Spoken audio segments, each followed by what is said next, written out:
Thank you guys for watching this video. Through this video, I would like to answer the questions for problem 18-1 and exercise 20-5 from Intermediate Accounting 15th edition book. Well, in problem 18-1, it tells us about the Manhattan Industries that has three operating divisions: the Construction Division, the Mount Publishing Division, and Ankiel Securities Division. Each division maintains its own accounting system and method of revenue recognition. And for the question A, there are a variety of a method of revenue recognition. Define and describe each of the following methods of revenue recognition and indicates whether each is in accordance with generally accepted accounting principles. 1. Point of sale. 2. Completion of production. 3. Percentage of completion. And 4. Installment sales.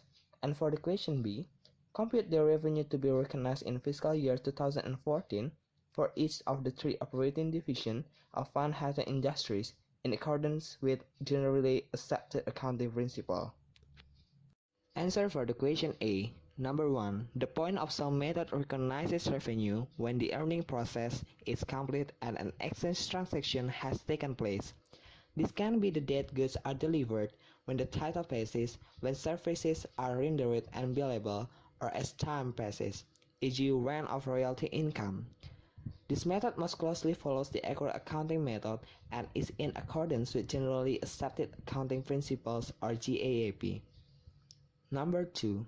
The completion of production method recognizes revenue only when the project is complete and the contract is completed. This is used primarily with short-term contracts or with long-term contracts when there is considerable difficulty in estimating the costs remaining to complete a project. The advantage of this method is that the income is recognized on final result, not estimates. The disadvantage is that when the contract extends over more than one accounting period, current performance on the project is not recognized and earnings are distorted. It is acceptable according to GAAP only in extraordinary circumstances when forecasting the amount of work completed to date is not possible. Number 3. The percentage of completion method of revenue recognition is used on long-term projects, usually construction. To apply it, the following condition must exist. First, a firm contract price with a high probability of collection. Second, a reasonably accurate estimate cost. Third, a way to reasonably estimate the extent of progress to completion of the project. Gross profit is recognized in proportion to the work completed. The progress toward contract completion is the revenue-generating event. Normally, progress is measured as a percentage of actual cost to date to estimated total cost. This percentage is applied to estimated gross profit to indicate the total profit which should be recognized to that date. The total less the income that was recognized in previous period is the amount recognized in the current period. In the final period, the actual total profit is known and the difference between this amount and profit previously recognized is shown as profit of the period. This method is in accordance with generally accepted accounting principles for long-term projects when estimates are dependable. Number 4. The installment sales method may be applicable when the sales price is received over an extended period of time. The installment sales method recognizes revenue as the cash is collected and is used when the collection of sales price is not reasonably assured.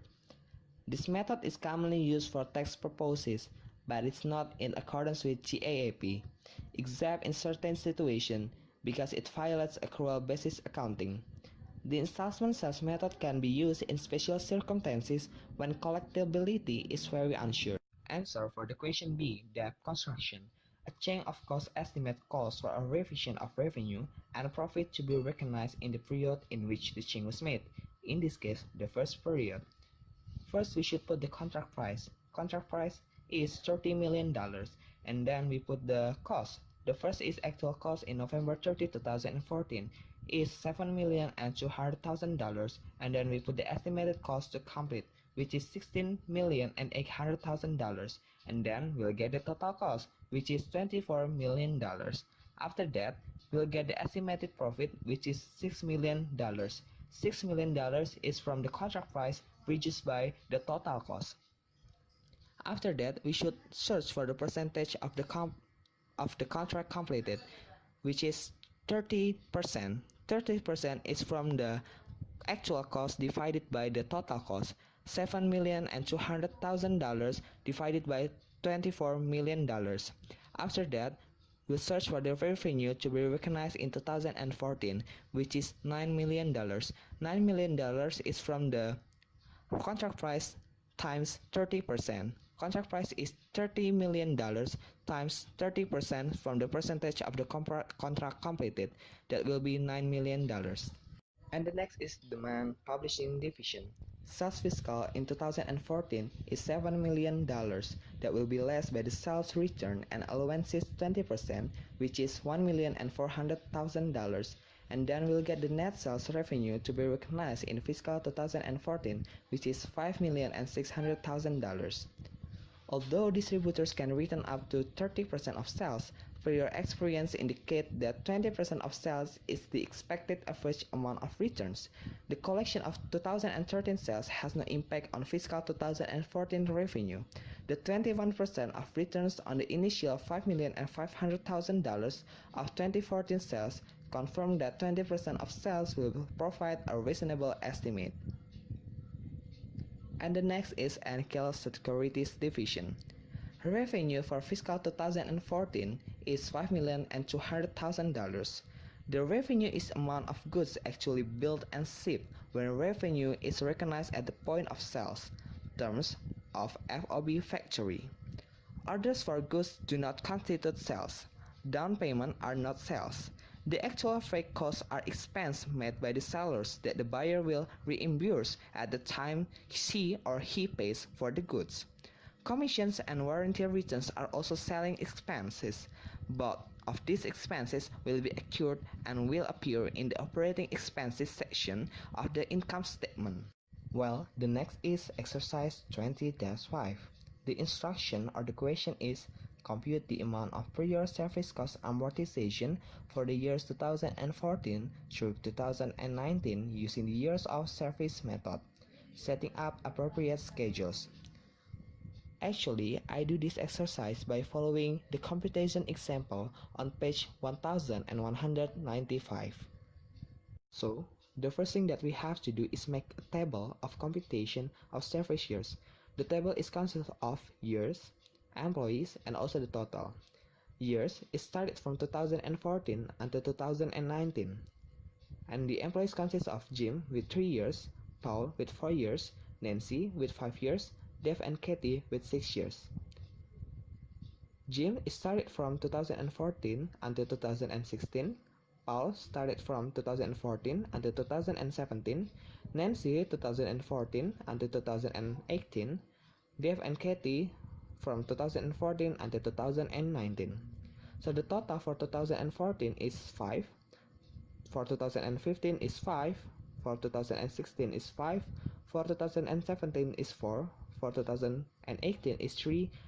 For 2019 is 2. So the total is 24.